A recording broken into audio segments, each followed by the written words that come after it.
대한민국 뉴스들에 대한 공정한 시선, 법률 시사토크 이슈 프리즘. 안녕하세요, 전혜원입니다. 그럼 지난 한 주간 있었던 이슈들부터 만나보겠습니다.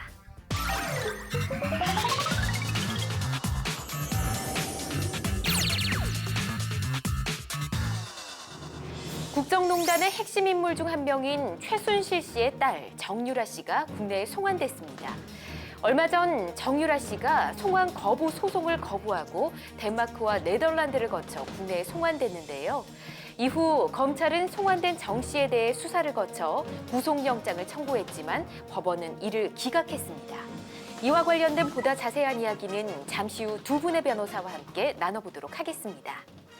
지난 1월 서울행정법원이 128 합의 과정에서 위안부 강제연행 문제와 관련해 협의안 문서를 공개하라고 판결한 1심에 불복한 외교부의 항소심에서 외교부는 여전히 국가의 중대한 이익을 현저히 해칠 우려가 존재하고 비공개로 얻는 국가의 이익이 국민의 알 권리보다 결코 작다고 볼 수 없다는 논리로 한일 위안부 합의 문서를 공개할 수 없다는 입장을 취했는데요. 과연 국가의 이익과 국민의 알 권리 사이에서 법원은 어떠한 판결을 내릴지 그 결과에 다시 한번 이목이 집중되고 있습니다.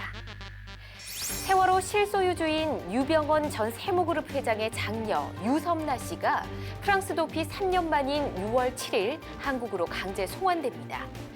유섬나 씨의 송환 결정이 이루어짐에 따라 국내에 도착하는 즉시 세월호 실소유주 비리를 수사하던 인천지검 특수부로 압송돼 조사를 받게 되는데요. 이번 송환이 세월호 사건 재조사의 실마리가 될 수 있을지에 관심이 모아지고 있습니다. 아름다운 섬 제주도를 여행하실 때 자동차 많이 이용하시죠? 앞으로는 제주도에서 운전하실 때는 조금 살살 운전하셔야 할 듯합니다. 지난달 30일 제주지방경찰청은 도내 107개 구간 제한 속도를 시속 10에서 20km가량 하향 조정한다고 밝혔습니다. 또한 이에 따라 107개 구간에 설치된 단속 장비 10곳의 제한 속도도 시속 10에서 20km 하향 조정된다고 하는데요. 지친 일상에 휴식을 위해 떠나는 여행이만큼 운전도 조금 여유를 갖고 천천히 하시는 건 어떨까 싶습니다. 임차인의 매장에서 불이 나 임대인의 건물에 피해를 입혔다면 어떻게 될까요? 이를 가늠해 볼 수 있는 법원의 판결이 나왔습니다. 최근 대법원은 특정 임차인의 매장에서 난 불이 건물 전체로 번져 피해가 크게 발생했더라도 화재가 그 임차인의 주의 의무 위반으로 발생했다는 점을 임대인이 입증하지 못하면 해당 임차인이 빌린 부분 이외의 부분에 발생한 피해는 그 임차인에게 배상 책임을 물을 수 없다며 대법원 전원 합의체 판결을 내렸습니다. 그동안 대법원은 임차인이 임차 건물의 보존에 관해 주의 의무를 다했다고 증명하지 못하는 한 임차 외 부분의 손해까지도 배상해야 한다는 입장이었는데요. 이번 판결은 종전의 판례를 뒤집은 판결로 앞으로 임차인은 자기 매장의 보존과 관리에 더욱 집중하고 임대인은 화재 방지를 위한 보험 가입 등 제반 조치를 취해 놓아야 할 것 같습니다. 지금까지 주간 브리핑이었습니다.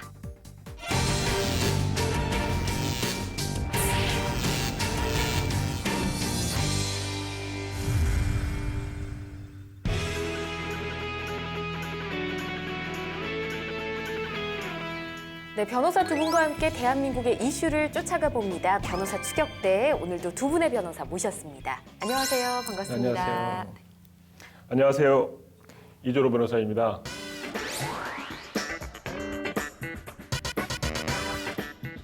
안녕하세요. 이송환 변호사입니다.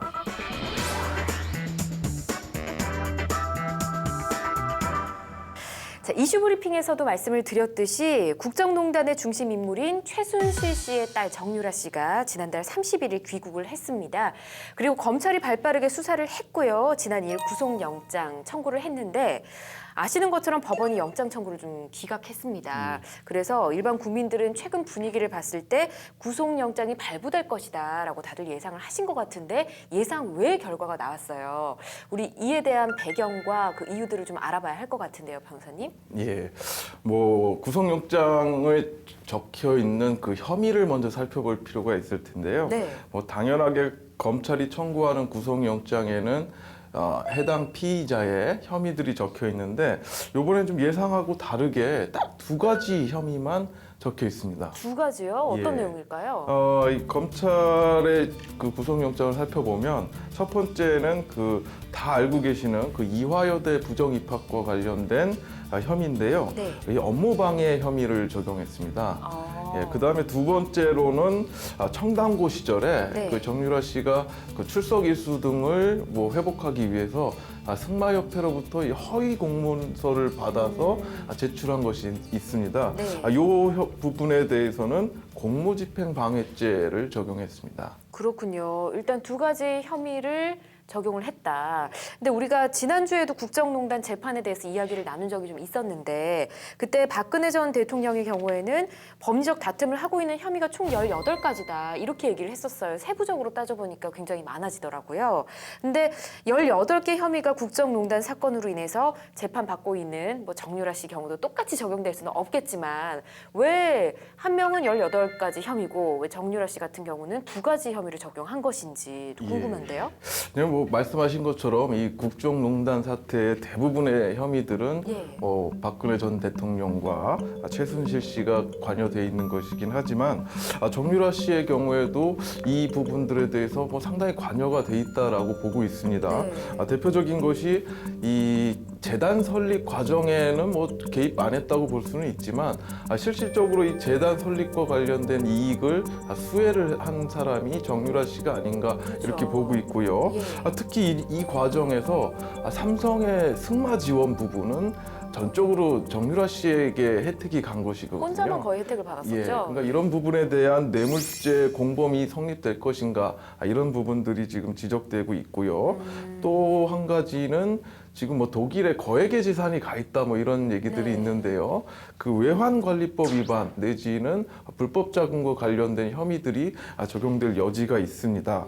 하지만 이런 것들이 지금 체포영장 집행 기간이 짧아서 예. 이 두 가지 혐의 그러니까 어느 정도 소명이 확실하다고 보는 두 가지 혐의에 대해서만 구속영장을 청구한 것이 아닌가 뭐 이렇게 관측하고 있습니다. 네. 변호사님 설명을 들어보면 한 4-5가지 정도 혐의를 적용을 할 수가 있었는데 기간이 좀 짧아가지고 확실한 거 몇 가지만 얘기를 했다. 근데 이게 또 체포영장 시한이 짧은 이유도 있었네요. 예, 우리 국민들이 이번 사태를 보면서 체포영장과 관련돼서 수사 시간이 48시간이다. 예. 뭐 이 정도는 다 알고 계실 이제 것 다 같아요. 전 국민이 알게 되셨죠. 예, 그래서 이제 많은 국민들이 이런 법률을 아시고 저 빨리 체포하면 안 되는데 시간 부족할 때 이런 염려들까지 하셨던 걸로 보이는데 네. 이번에 이제 결정적인 것은 그 덴마크, 네덜란드를 거쳐서 한국에 오는 과정인데요. 예. 그 비행 시간이 이 체포 시간에 포함되느냐 마느냐를 두고서 많이들 염려를 했었습니다. 예. 근데 검찰이 모든 의혹을 한 점 없게 하겠다는 취지에서라고 보이는데요. 네. 국적기에 탑승하는 순간에 바로 체포를 했기 때문에 한국까지 날아오는 그 비행 시간이 모두 이 48시간에 포함이 포함이 돼서, 돼서 예. 실질적인 수사 시간은 굉장히 적었고 그렇기 때문에 확실한 두 가지 혐의에 대해서만 구속영장을 신청한 것으로 보입니다. 네, 그렇군요. 확실한 것만 혐의를 적용을 했다. 그렇다면 이화여대 관련한 부정 입학 그리고 청담고 시절의 허위 서류 제출 이 두 가지는 명확하게 뭐 입증이 가능하다 이런 이유가 또 있었을 거잖아요. 뇌물죄와 관련된 부분은 네. 지금 법정에서도 치열하게 다퉈지고 있고요. 네. 실질적으로 정유라 씨가 이것에 관여를 했는지에 대해서는 아직 수사가 좀 부족한 상태라고 보입니다. 네. 그렇기 때문에 현재 재판이 거의 마무리 단계에 있는 2대 부정입학 문제를 주요 혐의로 본 것으로 보이는데요. 네. 현재 2대 부정입학과 관련해서는 최경희 전 총장의 검찰이 최순실 씨에게 7년, 최경희 전 총장에게 5년 뭐 이런 네. 식의 구형이 있었고요. 선고도 얼마 남지 않은 상황이기 때문에 네. 굉장히 거의 다 진행이 된 상황입니다. 예. 그렇다면 증거가 거의 밝혀졌고 이런 증거들만 가지고 정유라 씨를 구속할 수 있겠다 이런 판단이 있었던 것 같습니다. 그렇군요. 그런데 이 결론이 구속영장이 기각되지 않았습니까? 전 국민이 아니 어떻게 이런 결과가 나올 수 있냐라는 반응들을 보였었는데 법리적으로 우린 또 냉정하게 좀 따져봐야 되지 않겠습니까? 기각이 된 이유 어떤 이유일까요? 근데 보통 구속영장이 발부가 되려고 하면 이제 예. 검찰에서 구속영장을 청구를 하고 그다음에 이제 법원에서 검토를 하는데 구속영장이 발부될 사유가 있어야 됩니다. 네. 그래서 그 범죄 혐의가 좀 소명되고 그리고 이제 주거 부정이라든지 증거 인멸의 우려가 있다든지 도주 우려가 있으면 구속영장이 발부가 되는데 네. 이번 구속영장이 기각하면서 법원에서 기각 사유로 말한 것은 청구된 범죄 사실에 따른 피의자의 가담 경위와 정도, 기본적인 증거 자료들이 수집된 점 등에 비추어 현 시점에서 구속 사유와 필요성, 상당성이 인정하기 어렵다라고 해서 구속 기각 사유를 밝혔습니다. 예. 그렇군요. 그렇다면 구속영장에 대한 청구를 두고 이 검찰 측과 정 씨 변호인 측이 법리적 다툼을 했을 거잖아요. 예, 예. 그럼 정 씨의 변호인 측이 좀 더 유리했다는 말인가요? 지금 유리했다는 것보다 지금 네. 상황에서 최순실 씨라든지 박근혜 전 대통령에 따라서 이제 웬만한 증거 같은 경우 수집됐다고 볼 수 있어서 증거 인멸의 우려가 없다. 예. 그리고 또 기본적으로 수사의 원칙은 불구속 수사의 원칙이기 때문에 그런 점을 강조한 것 같습니다. 근데 이제 체포영장 발부해가지고 수사할 수 있는 기간이 48시간이어서 네. 확실히 명확하게 밝혀진 부분에 대해서 그 혐의 입증에 노력을 한 것 같은데 검찰 쪽에서 네. 그게 좀 소명이 좀 부족하지 않았나라는 생각이 듭니다. 예. 뭔가 좀 아쉽다는 생각이 예, 계속 예. 들긴 합니다. 자, 그렇다면 앞으로 국정농단에 대한 수사 그리고 정유라 씨에 대한 검찰의 선택이 어떻게 진행될지 좀 궁금해지는데요. 어떻게 보시는지요? 그러니까 지금 이제 검찰에서 그 정유라 씨뿐만 아니라 거기에 포함되어 있는 핵심이 되는 그 최순실 씨라든지 박근혜 전 대통령의 핵심되는 죄목이 뇌물죄입니다. 국정농단의 핵심은 뇌물죄인데 네. 삼성에서 그 승마 지원을 한 부분에 대해서 관련된 게 뇌물죄인데 네. 지금 이제 정유라 씨 같은 경우는 단순한 그 승마 지원에 대한 수혜자가 아니라 공모한 행자입니다. 네. 그렇기 때문에 이거와 관련된 사람들이 거의 대부분 구속 수사를 받고 있습니다. 예. 아마 재수사를 해서 영장을 청구한다고 하면은 예. 구속영장이 발부되지 않을까라는 생각이 들긴 합니다. 예. 그렇군요. 근데 뭐 본인은 어쨌든 잘못은 했지만 결론은 잘 모르겠다 이렇게 예. 얘기를 하고 있죠. 혐의 입증 같은 경우는 검찰에서 해야 되기 때문에 네. 피의자 입장에서는 모른다라고 일관되게 진술하면은 검찰에서는 그 범죄 사실을 소명 입증해야 됩니다. 그런 점 때문에 전략적으로는 다 모른다고 말하는 게 가장 효과적인 방법일 수 있는 거죠. 예. 정유라 씨 입장에서는 그렇다는 예, 거죠. 저희가 자세한 건 모르지만 일단 그렇게 얘기하는 경우도 있다라는 거. 예, 예, 알겠습니다. 자, 그럼 앞으로 검찰의 보강 수사 그리고 정유라 씨의 법적 공방 어떻게 진행될 것이라고 보시는지 또 법률 전문가시잖아요. 의견을 좀 들어보고 싶습니다. 먼저 이성훈 변호사님 먼저 들어볼까요? 예, 이게 어떻게 보면 딜레마라고 할 수 있는데요. 그 검찰이 소명이 확실한 부분을 적시해서 구속영장을 청구했는데 이 소명이 확실하다 보니까 인멸할 증거가 없다고 볼 수 있는 거죠. 그러니까요. 아까 예. 이유 중에. 뭐 그런 문제가 있고요. 근데 좀 문제는 도주의 우려는 있다고 봐야 되지 않을까 하는 개인적인 의견은 있습니다. 그 네. 덴마크에서 100수십일간 도주에 있었고요. 그러니까 이런 것들은 도주 우려가 있다고 볼 만한 충분한 사유인데 그 네. 부분은 좀 안타깝긴 합니다만 재판부 입장에서는 지금 적용된 혐의가 업무방해죄 정도거든요. 그러니까 이 정도 범죄로는 도주할 정도는 아니다 이렇게 본 것으로 판단은 됩니다.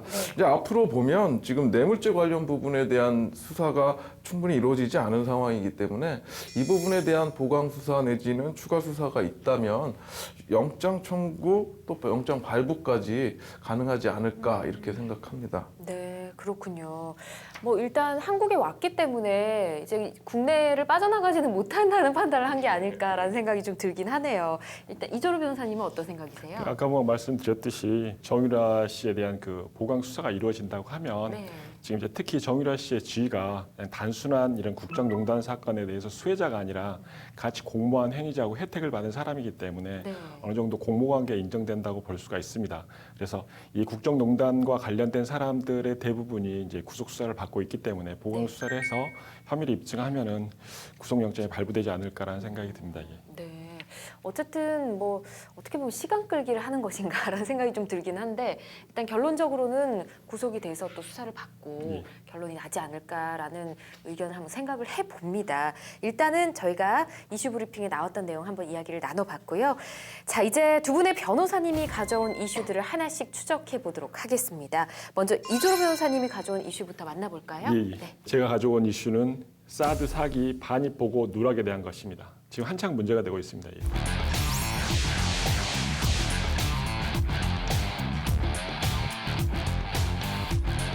요즘 매일 신문과 TV를 통해서 예. 많은 뉴스들이 나오고 있는 게 이 주제가 아닌가 싶은데 처음에 국회 비준 없이 들어온다고 해서 말이 정말 많았었다가 다음에는 이제 성주 배치 발표로 인해서 성주 국민들과의 갈등이 굉장히 심화됐었고요. 이후 기습반이 뭐 트럼프 대통령의 비용 발언까지 이슈들이 계속해서 끊이지 않고 나오고 있습니다. 근데 이번에 또 국방부와의 사이에서 갈등이 좀 벌어지고 있어요. 구체적으로 어떤 내용일까요? 대통령직 인수위원회 역할을 하고 있는 국정기획자문위원회에 대해서 예. 국방부 보고가 있었습니다. 그 보고 때 그 사드 4기가 배치됐다는 거, 배치가 아니라 반입됐다는 내용에 대해서 네. 누락됐습니다. 거기에 누락된 걸로 끝나는 게 아니라 다시 확인 절차까지 들어갔는데도 거기도 확인해주지 않았기 때문에 이게 문제가 되고 있습니다. 예. 예, 그러니까 최초에 사드가 배치됐던 때가 기습적으로 그때 4월에 새벽에 들어왔었잖아요. 예. 그때 2기가 예, 2기가 예, 배치됐었습니다. 2기가 배치가 됐었고, 근데 지금 보니까 우리가 모르는 새 4기, 그러니까 4기가 더 반입이 돼서 총 6기가 있다는 거잖아요. 4기 배치된 거 같은 예. 경우는 언론에 보도가 됐었습니다. 언론에 보도가 돼서 예. 대부분 언론에서 4기가 뭐 배치됐다, 반입됐다라는 내용이 보도가 됐는데 네. 그 보도된 내용 같은 경우에 대해서 국방부가 확인하지 않았습니다. 반입됐다는 거에서 맞다 틀리다라는 내용에 대해서 확인하지 않았고 예. 그냥 단지 보도만 됐을 뿐입니다. 아, 그렇군요. 예. 근데 이번 정부가 최초로 5월에 대선을 치른 거잖아요. 예. 근데 인수위 없이 문재인 정부가 출범을 한 이유도 있었겠지만 보고가 늦어도 너무 늦은 거 아닌가요? 근데 이제 지금 국정기획자문위원회가 실질적으로 대통령직 인수위원회 역할을 하고 있는데 거기에 네. 국방부 보고가 이루어질 때는 그 내용에 대해서 정확히 보고를 해야 됩니다. 근데 보고를 하지 않았습니다. 예. 26일 날 이루어졌는데 보고가 되지 않아서 다시 불러서 조사하는 과정에서 그 이게 내용을 나온 확인하게 된 겁니다. 아, 그래서 국방부에서는 보고를 했다라고 예. 주장을 하는데 다시 청와대에서 그 국가안보실장 그리고 제1차장, 제2차장을 다 조사해 본 결과 네. 그런 보고가 없었다라는 게 확인됐습니다. 근데 국방부에 보고가 있었다라는 내용은 무슨 내용이냐면은 네. 그 제1차장이 보고한 내용에 좀 미심쩍은 게 있어가지고 확인하는 절차에서 그 내용이 확인됐는데 네. 그걸 보고 보고했다라고 이야기를 하는 상황입니다. 예.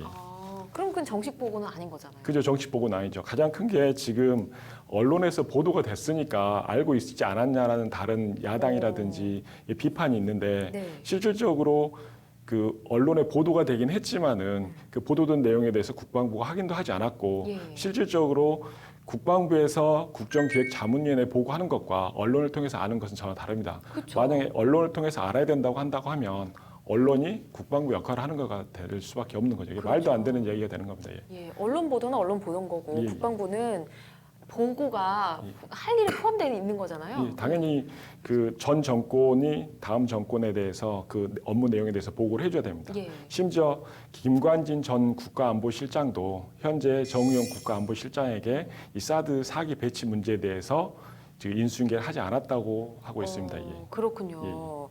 자, 근데 또 이렇게 사실을 알게 되는 과정에서 또 이상한 점들이 또 하나씩 발견되고 예. 있다면서요. 그러니까 26일 날 그 보고가 있었는데 그 보고가 누락돼 있었고 그래서 그 저녁에 제1차장이 그걸 확인하는 절차를 확인하고 27일 날 정우영 그 국가안보실장에게 네. 그 내용을 보고를 했습니다.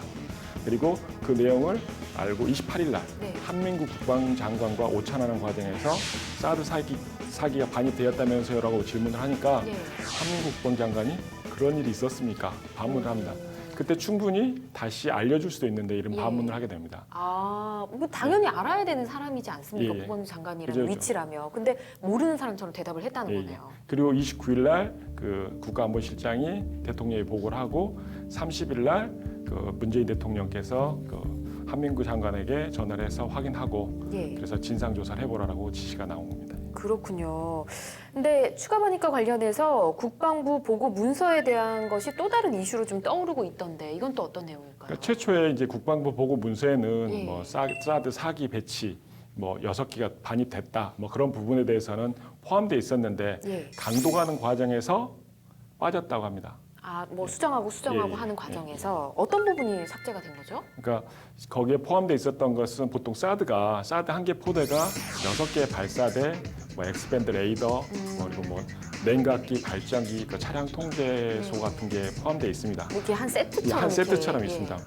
무조건 6기는 아닌데 보통 6기보다 작은 경우도 있고 뭐 9기까지 되는 경우도 있긴 하는데 네. 통상적으로는 6기 정도가 되는데 지금 거기에 6기라는 내용 그리고 네 개가 추가 반입되었다는데요. 그리고 네. 그 모처에 이게 반입되어 있다, 보관되어 네, 있다라는 어떤 위치에 있다. 있다라는 내용까지 포함되어 있었다고 합니다. 네. 근데 이제 여러 번 강도가는 과정에서 이게 삭제가 되었기 때문에 네. 그 부분이 문제가 되고 있는 겁니다. 예. 근데 이 국방부 보고 문서에서 주요 내용이 뭐 어찌됐든 수정이 돼서 삭제가 돼서 보고가 됐다면 이거 어떻게 법률적으로 잘못된 거 아닌가요? 법률적으로 따져봤을 때. 가장 기본적으로 이게 국가 기강을 문란하게 한 행위입니다. 예. 그 국방부에서 그 청와대에 보고하는 것은 군 최고 통수권자인 대통령에 보고하는 거에서 이러한 중요한 내용을 빼먹었다라는 것은 예. 국기 문란 행위라고 볼 수가 있는 거고 예. 심하게 보면은 아마 직무유기로도 볼 수 있지 않나.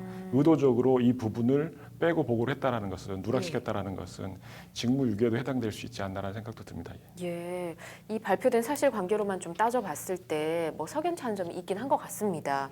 근데 청와대 보고 누락에 대해서 그 청와대에서는 충격적이다라는 표현까지 써가면서 여러 가지 진상 조사를 해야 된다라고 얘기를 많이 했습니다. 뭐 누가 뭐 진행을 했는지, 누가 결정을 했는지, 그리고 어떤 경위로 들어왔는지, 아니면 뭐 환경 영향 평가를 피하기 위한 꼼수였다, 뭐 다양한 의견들이 있는데 이런 것들에 대해서 국방부의 반응이 또 궁금해지는데요. 군 당국에서 발표한 말을 그대로 전달해 드리면 그대로요? 네. 한국의 전개가 완료됐기 때문에 굳이 밝힐 필요가 없어 삭제했을 수 있다 이렇게 밝혔습니다. 그대로 지금 얘기해 주신 거죠. 예. 근데 사드 배치가 시작됐고 전개됐기 때문에 밝힐 필요가 없다. 예. 조금 이해하기 어려운 부분이 있는데 어떻게 뒷받침된 논리가 있을까요? 뭐 하여튼 논리는 아니고요. 뭐 해명이라고 보면. 이런 주장. 예. 네. 네, 하지만 이 보고라는 것은 그 문자 자체를 딱 봤을 때 정확하게 사태가 파악이 되도록 해주는 것, 이것이 보고거든요. 네. 이 특히 이제 군에서 이러한 보고가 있었다라는 것이 좀 납득하기 어려운데요. 네. 하여튼 뭐 다 맞다고 치고 한번 생각을 하더라도 이게 어떤 경위로 이 내기가 반입이 됐는지, 네. 그다음에 누가 결정했는지, 그리고 또 왜 도대체 이걸 사실대로 공개하지 않았는지, 그러니까요. 뭐 이런 부분에 대해서는 철저한 조사가 필요하다고 생각합니다. 네, 청와대 측에서도 조사를 지시한 그 예. 내용들 또 말씀해 주셨는데 또 궁금해지는 것이 사드라는 것이 미국에서 들여오는 무기잖아요. 예. 그럼 이 과정에서 불투명했다라는 국내 상황을 우린 얘기를 하고 있는데 받아들이는 미국의 입장에서는 또 이걸 예. 어떻게 얘기할지요? 이것도 뭐 그대로 말씀드릴까요? 그대로요? 네. 이 제프 데이비스 그 미국 국방부 대변인이 말했는데요. 그대로? 네. 예, 그대로 말씀드려요. 예. 예, 사드 배치 과정이 매우 투명했다 이런 입장을 오. 밝혔습니다. 그래서 자신들, 그러니까 미국의 문제는 하나도 없다. 예. 뭐 이런 것들을 말하는 것이 좀 불편하다라는 신기를 나타낸 것이 아닌가 그렇게들 보고 있습니다. 예, 아예 대놓고 우리 불편하다, 예. 투명했다라고 예. 주장을 하는 거네요. 예. 알겠습니다. 일단은 뭐 그대로 전달을 해주신 예. 거니까 예. 그렇게 받아들이기로 하고요. 일단 어떻게 될지 좀 지켜봐야겠지만, 자 이렇게 해서 사드 보고 누락 의혹, 청와대가 한민국 국방부 장관과 김관진 전 국방부 실장을 불러서 조사를 한 걸로 알고 있는데요. 조사 내용 발표는 안 됐죠 아직? 아직까지 이제 그 조사 결과가 발표된 내용은 없습니다. 예. 지금 조사 중인 거죠 그러면? 조사는 끝난 걸로 알고 있는데 끝났나요? 예, 아직 발표하는 것은 그 뉴스에는 6월 5일 날 네. 지금 녹화하는 시간 이후에 발표된다고 해서 지금 상황에서는 발표된 내용은 없는 것 같습니다. 알겠습니다. 아무래도 좀 조심해서 결과를 깔끔하게 내서 발표를 하려는 의도가 좀 엿보이는 것 같습니다. 자, 이런 가운데 앞서도 잠깐 언급을 했었지만 사드 보고 누락이 환경 영향 평가 때문이 아니냐라는 의견이 또 제시가 되고 있습니다. 환경 영향 평가에 대해서 먼저 좀 알아봐야 할 것 같은데요. 어떤 내용일까요? 환경 영향 평가는 말 그대로 어떤 정책, 어떤 계획을 수립해서 진행을 하는데 그 계획에 따른 게 환경에 어떤 영향을 미치는 것을 평가해서 말 그대로. 그대로 평가해서 그리고 환경 오염이라든지 환경 파괴를 방지하고 친환경적인 개발, 지속적인 개발을 하려고 하는 게 환경 영향 평가입니다. 그러면 어쨌든 국방시설, 군사시설 이런 사드 같은 경우에는 환경 영향 평가를 무조건 해야 되는 거네요. 그건 무조건 해야 되는 건 아닙니다. 아, 그래요? 경우에 따라서 안 할 수도 있는데 예. 지금 이제 그 사드 2기가 배치되면서 군에서 소규모 환경 영향 평가를 한 가장 큰 이유가 그 주민들의 반대에 부딪히니까 주민들의 반대를 무마시키기 위해서 소규모 환경 영향 평가를 실시하겠다라는 내용으로 환경 영향 평가를 한 것입니다. 예. 그렇군요. 일단 이 환경 영향 평가를 두고 청와대랑 국방부가 또 신경전을 벌이고 있습니다. 예, 예. 이 쟁점이 뭘까요? 지금 가장 큰 게 소규모 환경 영향 평가를 실시를 하게 되면은 예. 이 국방부 계획에 따르면 이번 달 말에 끝나게 됩니다. 아. 이번 달 말에 끝나면 빨리 끝나는 거네요. 예, 한 6개월 정도 걸리게 돼서 이번 달 말에 끝나는데 그게 끝나게 되면 시설을 미군에서 그 시설을 규모로 완료하고 네. 거기에다가 이제 사드를 배치하면 올해 안에 사드 배치가 끝나게 됩니다. 음. 그런데 청와대 의견처럼 전략 환경 영향 평가를 하게 되면은 예. 그 전략 환경 영향 평가 1년이 넘게 걸립니다. 제일 통상적으로. 꼼꼼한 게 전략 환경 예, 영향 예, 가장 꼼꼼하게 하는 예. 거고 또 항목이 소규모 환경 영향 평가에 비해서 거의 2배에 가깝습니다. 거의 24개 항목 정도에 가까워서 2배에 가깝고 예. 그리고 사계절 그 환경 영향 특성 조사를 하고 또 주민 공청회까지 열기 때문에 시간이 많이 걸립니다. 꽤 걸리겠네요. 예, 예. 그렇기 때문에 이제 아마 그 전략 환경 영향 평가처럼 환경 영향 평가를 철저하게 하게 되면은 네. 올해 안에 사드 배치된다는 것은 굉장히 불가능해 보입니다. 사실상. 예. 그렇군요.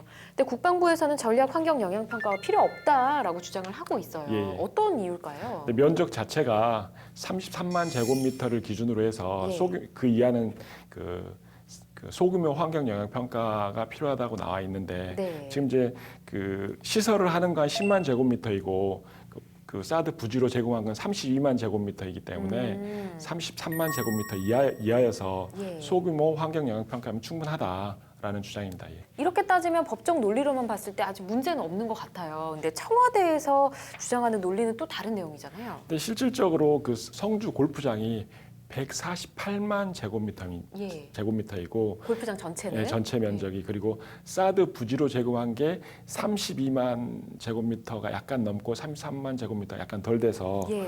그 보니까 32만 8천 정도 되는 것 같더라고요. 8,779 제곱미터 정말 애매하게 33만에서 예, 좀 예. 부족한. 예. 예, 그렇게 돼서 약간 의심스러운 부분이 있습니다. 그리고 어떤 일각에서는 사드 배치 2기가 들어왔을 때 32만 제곱미터가 제공되었는데 4기가 더 배치되려고 하면 더 많은 면적이 필요하다라는 주장도 있습니다. 그래서 소규모 환경 영향 평가로 그 빨리 끝내서 빨리 사드 배치를 하려고 하는 국방부의 의도가 있지 않냐라는 그 의견도 있습니다. 저는 이 사드에 관련해서 전반적으로 드는 생각은 불통, 비공개, 기습 뭐 이런 단어들만 생각이 납니다. 불통 이제 없어진 거 아니었나요?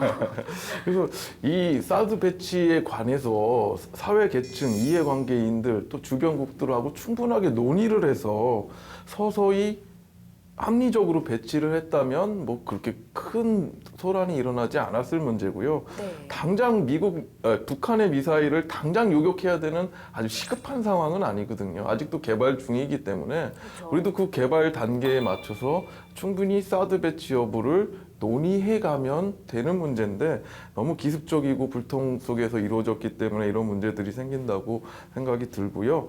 지금 보건 누락과 관련해서는 사실 이건 말장난입니다. 뭐 전개니, 뭐 배치니, 반입이니 이런 단어 때문에 지금 문제가 생기는 것이 아니고 네. 그런 보고들이 왜 자꾸 꼼수라는 의혹 속에서 이루어지느냐라는 것들의 전반적인 조사가 필요한 시점이라는 것이고요.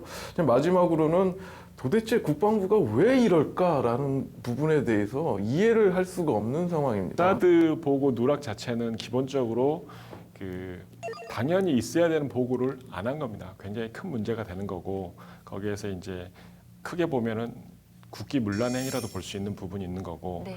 청와대와 국방부의 갈등의 문제가 아니라 그 국군 최고 통수권자인 대통령에게 보고하지 않은 부분이기 때문에 어떻게 보면 갈등이 아니라 항명에 가깝다고도 볼 수 있는 부분입니다. 항명에 가깝다. 네, 항명에 가깝다고도 볼 수 있는 부분이고 환경 영향 평가를 통해서 환경에 맞게끔 그리고 그 민족 정당성, 민족 절차적 정당성을 확보하고 국민의 의견을 수렴해서 그 사드 배치를 하겠다라는 청와대의 의지라고도 볼 수 있는 부분이 있습니다. 이 사드 전반에 대해서는 이게 외교적인 어떤 협상이 가장 필요한 부분이라고 생각합니다. 네. 지금 문재인 정부에서 어떤 로드맵을 상당히 갖춘 상태에서 진행하고 있다고 보여지기 때문에 네. 상당히 희망적으로 보이고요. 그 문재인 정부 또 그 관련 외교 협상 담당자들이 이 문제를 가장 합리적인 방법, 우리 민족의 미래가 걸린 문제인 만큼 신중하게 잘 접근했으면 하는 바람입니다. 네. 이성환 변호사님 말 중에서 가장 제가 공감 가는 게 국방부가 대체 왜 이러는 것일까 이런 부분이었는데 좀 속 시원하게 말씀해 주신 것 같아요. 자, 지금까지 사드 이슈에 대해서 이야기를 좀 나눠봤는데 두 분의 촌철살인 한마디 마지막으로 듣도록 하겠습니다. 자, 써주십시오. 네, 사드 내기 추가 반입 보고 누락과 또 청와대 국방부 갈등에 대해서 이슈를 나눠봤는데 자, 두 분 어떤 이야기 써주셨을지 보겠습니다. 이조로 변호사님 먼저 볼까요? 예, 저는 본분이라고 썼습니다. 본분. 예, 본분은 이제 마땅히 자기가 지켜야 될 직분인데 네. 국방부 같은 경우나 뭐 전 국가안보실장은 청와대를 보좌하는 기관입니다. 그래서 정책 결정권자가 아니라 보좌하는 기관이어서 정확하게 보고가 이루어져야 되는데 보고가 누락이 됐다라는 것은 자기 본분을 지키지 않았지 않나, 굉장히 큰 문제가 된다고 생각이 듭니다. 실질적으로 지금 그 전 정부는 탄핵된 정부입니다. 탄핵된 정부가 새로 민족 정통성을 갖고 새로 시작되는 정부에 그 있는 그대로 보고를 해서 거기에 따라야 되는데 그 관리 유지만 해야 되는 그 관리 유지 또는 보좌만 해야 되는 국방부가 정책 외교 안보에 대해서 결정까지 하게 하는 것은 본분에 맞지 않는 행동이라고 생각이 들고 있습니다. 예. 자, 이성환 변호사님은 어떤 내용 쓰셨을까요? 예, 저는 완전군장이라고 썼습니다. 네. 이거 뭐 국방부 장관이고 안보실장이고 간에 이런 완전군장으로 연병장 하루 종일 돌려야 되는데 네. 이게 만약에 사병이 이런 식으로 보고를 했다 그러면 틀림없이 완전군장 쏴야 되는 그러네요. 거고요. 뭐 영창이니 군기교육대니 이런 데 다 가야 됩니다. 이게 다른 부서의 보고가 아니고 국방부의 보고입니다. 네. 군에서의 보고는 철두철미합니다. 숫자가 얼마나 중요한지는 군 생활 해보신 분들은 다 아실 건데요. 군에서 숫자를 누락한 보고, 이거는 용납할 수 없는 국기문란 행위라고 단언합니다. 알겠습니다. 어쨌든 잘못한 건 명백한 사실인 것 같습니다. 어떻게든 잘 결론이 나는 걸 기다려 보도록 하고요. 자, 오늘 첫 번째 이슈 이렇게 정리를 해봤습니다. 두 번째 이슈 이제 만나보도록 하겠습니다.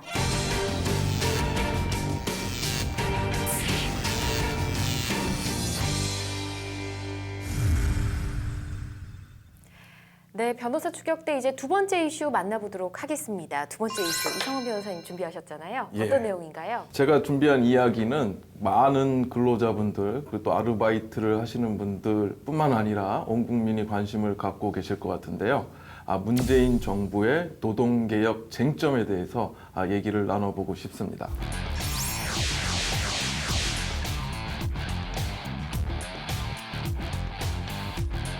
사실 대선 때부터 많은 후보들이 이 노동시장 개혁에 대한 공약들을 참 많이 내놨습니다. 그만큼 우리나라가 이에 대한 문제들을 많이 가지고 있다는 뜻일 것 같기도 한데 그중에서 제일 먼저 개혁을 해야 되는 게 비정규직에 대한 문제라고 예. 알고 있습니다. 예. 뭐 비정규직에 대한 차별, 뭐 노동 환경의 열악성, 뭐 이런 문제들은 좀 꽤 오래된 문제이기도 하고요. 예. 대선 당시에도 뭐 거의 모든 후보들이 이 문제에 대해서 어떤 개혁을 하겠다 이런 공약들을 내세웠었고요. 예. 지금 문재인 대통령 또한 공약을 내세웠던 부분입니다.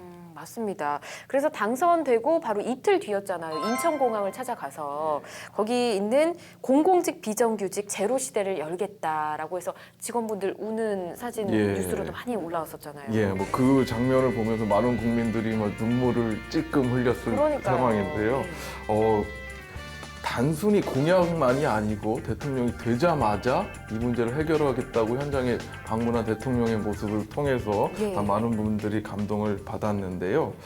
지금 우리 경제의 가장 큰 문제는 바로 이 양극화죠. 그러니까 잘 사는 심화되고 사람들은 있잖아요. 너무 잘 예. 살고 못 사는 분들은 정말 너무 힘든 부분이기 때문에 이 문재인 정부는 이 비정규직 문제 그리고 최저임금 문제를 최우선 과제로 삼고 네. 있는 것으로 보입니다. 예. 근데 저는 사실 뭐 법률 비전문가지만 경제 비전문가기도 하잖아요. 근데 제가 봤을 때도 이건 정말 쉬운 문제는 아닌 것 같습니다. 예, 이게 뭐 쉬운 일이 아니면 너무도 분명한 것이 예. 이 비정규직이 정규직이 되면 회사의 부담이 커지는 것은 사실이거든요. 예. 그 때문에 재계에서 바로 반발이 튀어나왔습니다. 네. 그 경총이 반대 입장을 표명했습니다. 한국 경영자 총연합회에서 예. 예. 근데 이 문재인 정부의 그 인수위격인 예. 국정기획자문위원회의 김진표 위원장이 말한 것을 보면요, 비정규직의 정규직 전환에 대해서 반대 입장을 낸 경청에 대해서 예. 기업적 입장에 아주 편협한 발상이다, 뭐 이런 얘기를 했고요. 이것도 이제 그대로 전해주시는 예. 거죠? 네. 그다음에 박강원 국정기획 대변인은 우리 사회의 최대 현안이고 국가적인 과제인 일자리 문제에 대한 책임 있는 당사자의 하나라고 할 수 있는 예. 매우 핵심적인 당사자인 경청의 목소리는 적절치 않다고 본다, 이렇게 지적했습니다. 아주 서로 강하게 의견을 내고 있는 것 같습니다. 심지어 문재인 대통령도 이렇게 얘기를 했습니다. 경청도 비정규직으로 인한 사회적 양극화를 만든 주요 당사자 가운데 한 축으로 책임감을 가지고 진지한 성찰과 반성을 먼저 해야 된다라는 말을 했다고 하더라고요. 자, 만만치 않을 것 같은데 이런 가운데 한 언론을 통해서 재계가 문재인 정부의 정책을 반박할 자료를 만들어놨다라는 뉴스가 또 나왔습니다. 예, 어떤 내용이죠? 예, 그 정부하고 대립각을 세우고 있는 이 재계의 대표라고 할 수 있는 경청의 문서로 알려져 있는데요. 예. 자, 이 문서에는 그 비정규직 감축 등 문재인 대통령의 대선 공약에 대한 분석 의견을 담은 보고서로 확인되고 있습니다. 네. 한 45쪽 정도의 분량이라고 하는데요. 신정부 대선 공약 분석 및 경영계 의견, 뭐 이런 식의 제목으로. 얘기가 되는 것 같고요. 예. 지난달 30일에 만든 것으로 표기가 되어 있다고 합니다. 네, 과연 어떤 형태로 또 어떤 내용으로 구성이 돼 있나 좀 궁금해지는데요. 예, 뭐 저도 직접 보지는 못했기 예. 때문에 뭐 언론 보도 내지는 뭐 개인적으로 알아본 바를 말씀드리면 예. 이 의견서에는 뭐 일자리, 노사 문제, 경제, 복지 뭐 이렇게 분야를 나눠서요, 세부 항목이 한 30개 정도로 구성이 돼 있다고 합니다. 네.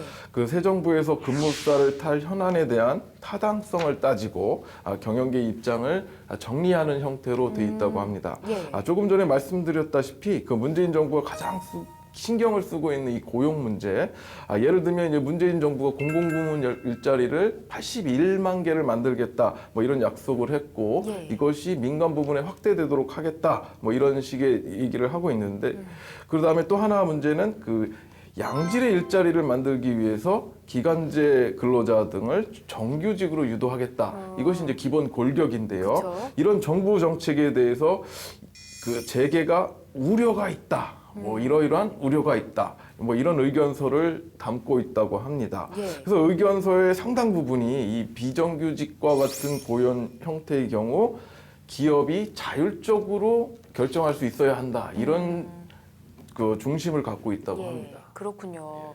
근데 이 문제가 정말 쉽지 않다는 걸 알고 있기 때문에 기업에서 이런 주장을 하는 것도 한편 이해는 됩니다. 네. 정부 입장도 이해는 되고요.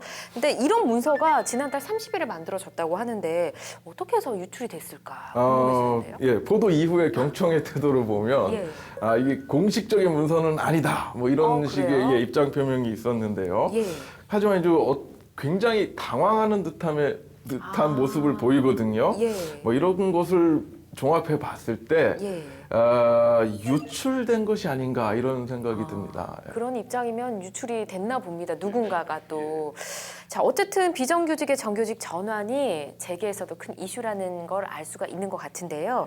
사실 뭐 재계에서는 반발을 하고 있지만 이런 이슈가 노동계에서는 굉장히 오래된 이슈잖아요. 예, 뭐 다들 아시다시피 이 비정규직과 정규직의 차이는 하늘과 땅 차이지요. 네.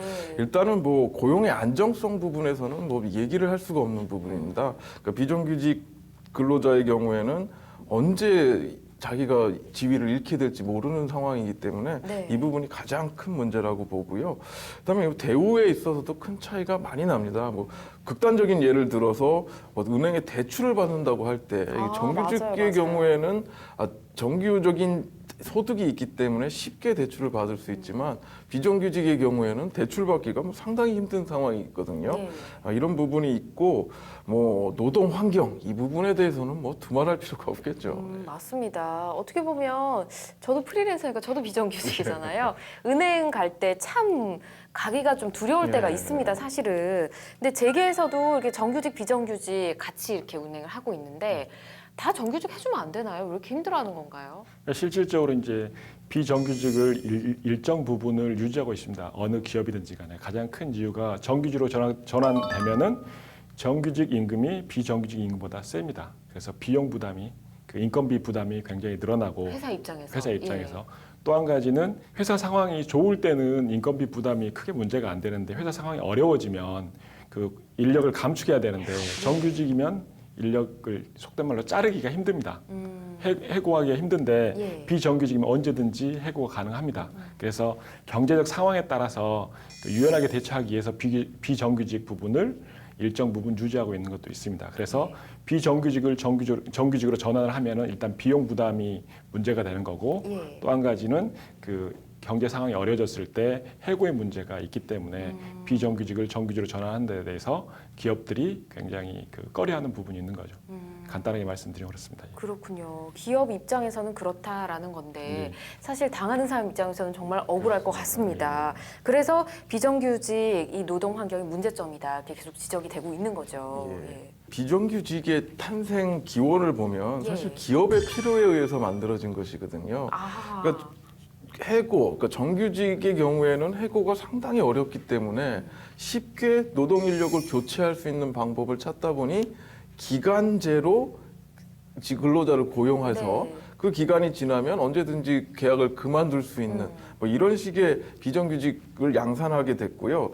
국가 입장에서도 경제의 기본 지표가 성장을 중시, 그러니까 기업이 많은 수익을 올리도록 도와주는 형태의 정책이었기 때문에 이런 기업의 필요에 적합한 고용 방식, 그러니까 비정규직을 밀어줄 수밖에 없던 상황이었던 거죠. 네. 근데 그렇게 되니까 노동 환경은 점점 나빠지게 되고 예. 이 문제에 대한 해결책으로서 비정규직을 빨리 없애자, 정규직으로 전환하자 이런 문제점들을 해결하는 방안이 나온 것이죠. 그렇군요. 일단은 그러면 기업의 입장에서 유리한 거인 건 맞는 거네요.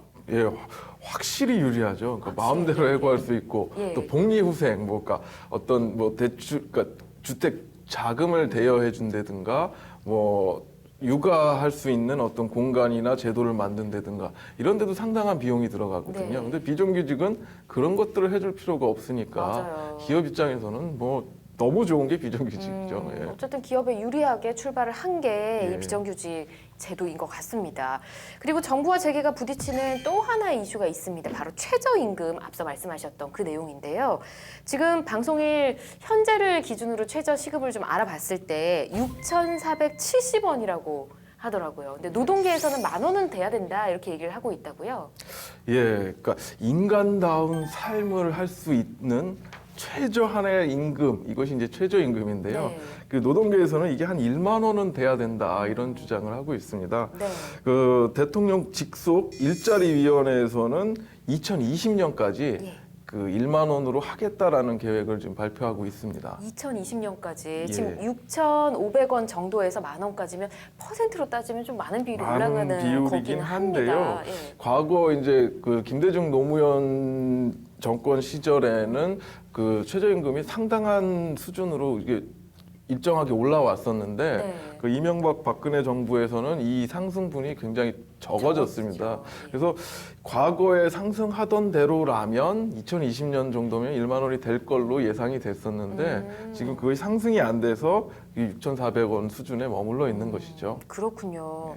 자, 이 문제에 대해서 재계 반발도 또 만만치가 않다고요. 지금 이제 2020년까지 10,000원까지 올라가려고 하면 3년간에 올라가야 되는데 해년마다 매 1년마다 15.7%가 올라가야 됩니다. 네, 매해요. 매해 아. 약 16%가 상승해야지만이 2020년도에 10,000원을 맞출 수가 있는데 네. 그렇게 인건비가 상승되면은 그 기업 그 인건비 부담이 굉장히 높아지게 되죠. 그래서 그 이런 부분에 대해서는 상당히 반발하고 있는 분위기입니다. 예. 그렇군요.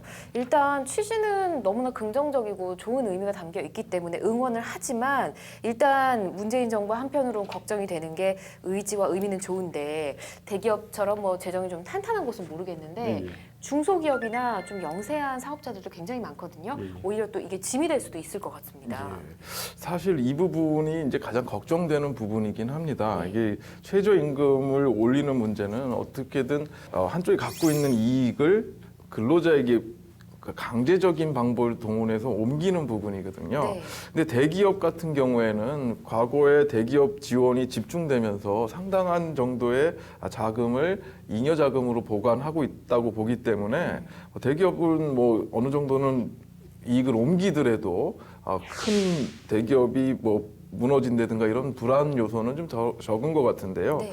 이 중소기업이나 영세 자영업자의 경우에는 사실 이분들도 어려운 분들이거든요. 맞아요. 오히려 월급 주느라 더 힘들어하시고. 그리고 또 이제 그 아르바이트비나 이런 것을 굉장히 부담스러워하는 분들이기 때문에 그 여기에 이런 최저임금 인상이 어떤 영향을 미칠까 이 부분에 대해서는 많은 논의가 좀 필요할 것 같긴 합니다. 예. 하지만 이제 거시적인 관점에서 본다면 지금 이 정책의 그 의미는 소득을 증대시켜서 소비를 증진시키는 그 내수 진작책이거든요. 예. 그렇게 본다면 결과적으로는 영세 자영업자나 중소기업들에게도 이득이 돌아가는 정책이기는 한데 그 효과가 날 때까지 어느 정도의 대비책은 마련하면서 시행해야 되지 않겠느냐라는 예. 지적은 매우 타당해 보입니다. 예, 대비책이 있어야 된다라고 언급을 또 해주셨는데 이 문제를 해결하기 위해서 뭐 문재인 정부도 계속해서 이 비정규직 문제 해결을 하겠다라고 의지를 굉장히 많이 표현하고 있는 걸로 알고 있습니다. 정부 해결책이 좀 뒷받침이 돼야겠죠. 정부에서는 이제 비정규직을 과다하게 고용하고 있는 기업에게는 부담금을 물리고요. 오. 또 이제 일자리를 창출하는 기업에게는 세제 혜택을 주겠다고 네. 이야기를 하고 있습니다. 발표를 한 거죠? 예, 발표를 했습니다. 예. 그렇군요. 자, 지금까지 문재인 정부의 노동개혁 쟁점에 대해서 변호사님들과 이야기를 나눠봤습니다. 자, 두 분은 이 노동개혁에 대해서 어떤 생각을 갖고 계신지도 좀 궁금하고요. 우리 사회의 노동 문제를 해결하기 위해서는 어떤 점이 좀 보완돼야 될까? 평소 생각들 많이 하셨을 것 같아요. 이성원 변호사님 먼저 네. 들어볼까요? 예, 사실 뭐 지금의 그 소득 양극화 문제, 뭐 취업률 문제, 실업률 문제 뭐 이런 부분은 그 재난에 가까운 수준이 아닌가 싶습니다. 그래서 좀 어떤 식으로든 개입이 필요한 상황이고요. 예. 그렇다면 국가가 어느 정도 얼마만큼 개입할 것인가 이런 문제만 있을 뿐이지 개입의 필요성에 대해서는 누구도 부정할 수 없는 상황이 아닌가 싶습니다. 예. 과거 그 보수 정권에서는 그 낙수 효과라는 정책을 사용했었는데요. 그러니까 기업이 성장을 하게 되면 그 많은 이익들이 결국은 밑으로 떨어져 내릴 것이다라는 그 기본적인 정책인데요. 예. 그것은 뭐 사실상 실패한 게 아닌가 싶습니다.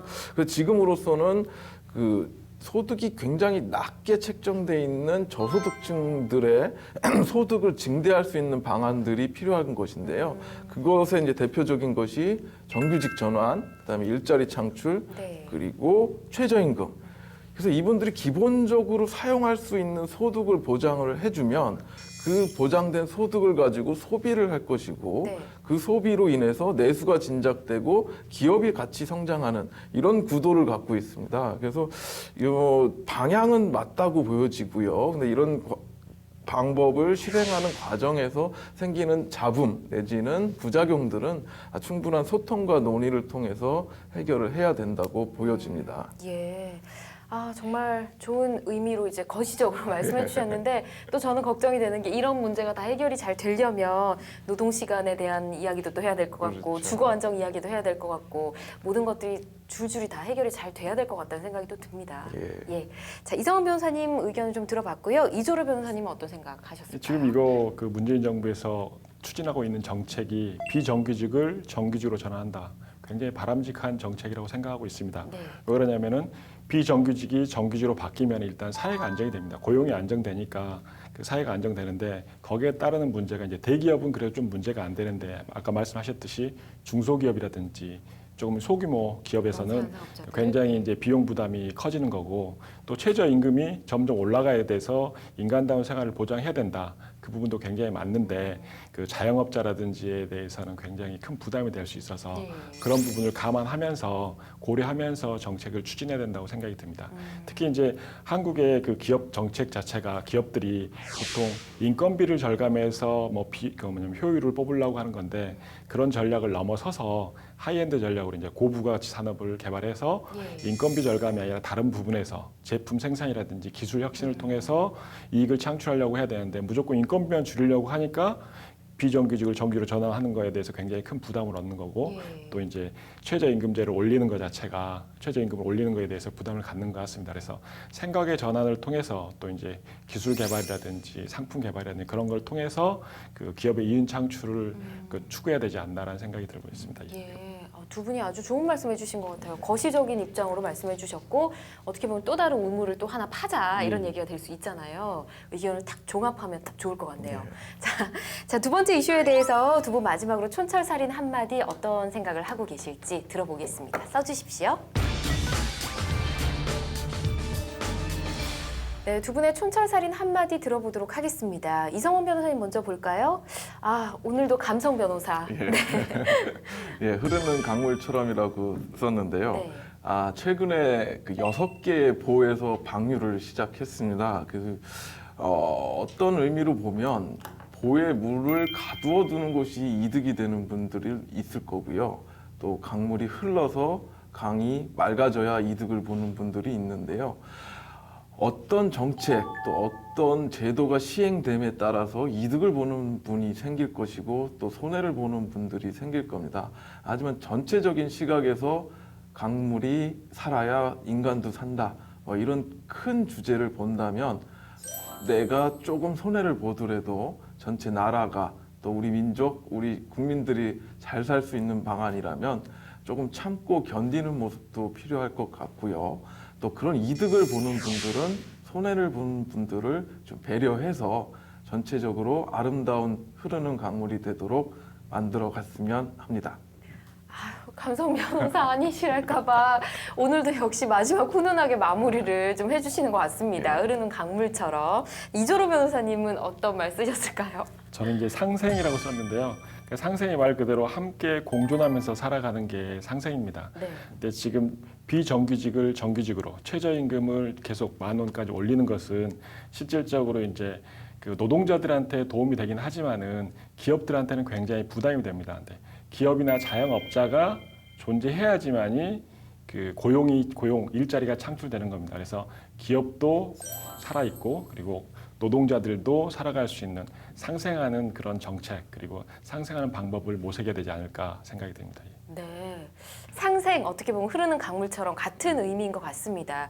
앞서 말씀해주신 두 분의 의견이 딱 더해지면 좋은 해결 방안이 되지 않을까라는 생각을 했었는데 결론은 또 같게 내주셨네요. 자, 두 번째 이슈 이렇게 마무리를 해보도록 하겠습니다.